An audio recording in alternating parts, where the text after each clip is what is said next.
Bonjour à toutes et tous. J'aimerais vous souhaiter mes bons voeux pour cette année 2023, comme il se doit.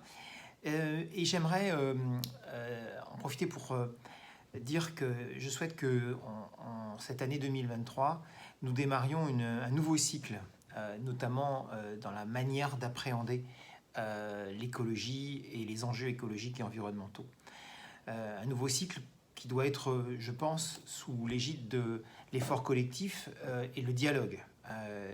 Nous sommes encore trop dans l'invective, dans le yaka faucon, dans la dénonciation d'une situation, mais avec une absence de réflexion collective sur les solutions.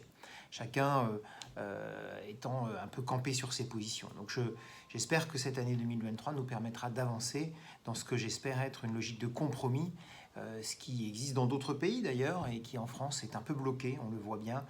Nous n'arrivons plus à discuter ensemble les tenants de telle ou telle option, de telle ou telle solution, que ce soit en matière de solutions sur le changement climatique ou de solutions pour éviter l'érosion de la biodiversité qui est massive.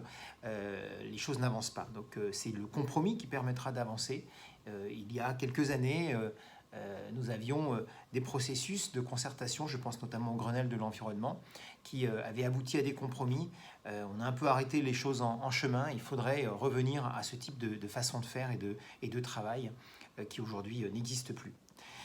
Et quant aux solutions, là aussi j'entends souvent parler d'opposition entre tout est dans les comportements individuels, tout serait dans des solutions techniques, ou tout est dans de la réglementation et de la fiscalité. La réalité, c'est que c'est un peu détroit. C'est un peu détroit qui seront la solution de demain pour les enjeux environnementaux. Il faudra qu'il y ait des changements de comportement individuels qui doivent être éclairés. Et donc, on a besoin de savoir ce qu'on achète, on a besoin de savoir ce qu'on consomme, on a besoin de savoir quel est l'impact environnemental de ce qu'on fait tous les jours. On le sait en grande partie, et donc il faut agir. On peut agir déjà à titre individuel, et ça, c'est une partie de la solution.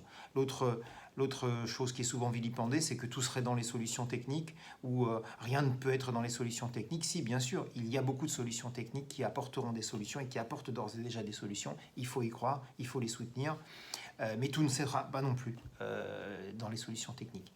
Et puis enfin, il y a la fiscalité, la réglementation.